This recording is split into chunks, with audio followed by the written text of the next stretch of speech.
എനിക്കൊരു എക്സാം കഴിഞ്ഞിട്ട് ബ്രേക്ക്ഫാസ്റ്റ് കഴിക്കാൻ ഒരു കടയിൽ കയറിയപ്പോൾ പൂരിയും കിഴങ്ങറിയാണ് കഴിച്ചത്. ശരിക്കും ഈ വീഡിയോ എടുക്കാനുണ്ടായ റീസൺ വേറൊന്നുമല്ല, ഇവിടെ റവക്കഞ്ഞിന്ന് കണ്ടപ്പോഴത്തേക്ക് എൻ്റെ അച്ഛൻ വാങ്ങി. പക്ഷേ എനിക്ക് കാര്യം എന്താണെന്ന് മനസ്സിലായി കേട്ടോ. ഞങ്ങളുടെ വീട്ടിലൊക്കെ ഉണ്ടാക്കാറുള്ള സംഭവം തന്നെയാണ് ഈ പാലിനകത്ത് റവ ഇട്ട് കുറുക്കി എടുക്കുന്ന സംഭവം.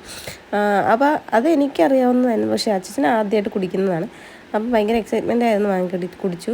പിന്നെ നമ്മൾ വാങ്ങിയ സാധനങ്ങളെല്ലാം കൂടി ചേർത്ത് 138 രൂപയാണ് കേട്ടോ. പിന്നെ വണ്ടി വയ്ക്കാൻ ചെറിയൊരു സ്പേസ് ഇവിടെ ഉണ്ട്, 2 വീലർ മാത്രം വയ്ക്കാൻ പറ്റും. അപ്പോൾ ഈ കട എവിടെയാണെന്ന് വെച്ച് കഴിഞ്ഞാൽ കരമനയിൽ നിന്ന് നെടുങ്കാട് പോകുന്ന ആ ഒരു റോഡ് സ്റ്റാർട്ടിങ്ങിലാണ് കേട്ടോ. തമ്പീസ് റെസ്റ്റോറൻറ്റ് എന്നാണ് കടയുടെ പേര്. അപ്പം എവിടെയാണെന്ന് വെച്ച് കഴിഞ്ഞാൽ അതേ കണ്ടോ, ഇങ്ങനെ ഒരു ജംഗ്ഷൻ ഉണ്ടല്ലോ കരമനയിൽ. അത് കഴിഞ്ഞിട്ട് ഇവിടെ വലത് സൈഡ് ഒരു ക്ഷേത്രം നിങ്ങൾ കാണുന്നുണ്ടല്ലോ, അതിൻ്റെ സൈഡിലൂടെ 2 വഴിയുണ്ട്. അതിൽ നെടുങ്കാട് പോകുന്ന ആ ഒരു റൂട്ടിലേക്കാണ് പോകേണ്ടത് കേട്ടോ. പൂരിക്കും കളിക്കും കുറച്ച് എണ്ണ കൂടി പോലെ തോന്നി, പക്ഷെ നല്ല ടേസ്റ്റ് ആയിരുന്നു കേട്ടോ. സാമ്പാറൊക്കെ നല്ല ടേസ്റ്റ് ആയിരുന്നു എന്നാണ് അച്ഛൻ പറഞ്ഞത് കേട്ടോ. അച്ഛനാണ് അത് കഴിച്ചത്. കണ്ടോ, ഇത് രണ്ടും നമ്മൾ കഴിച്ചത് നല്ല ടേസ്റ്റ് ആയിരുന്നു. അപ്പോൾ ട്രൈ ചെയ്യണമെന്നുള്ളവർക്ക് ഒന്ന് ട്രൈ ചെയ്ത് നോക്കാം. അഭിപ്രായങ്ങൾ കമൻറ്റ് ബോക്സിൽ അറിയിക്കണേ.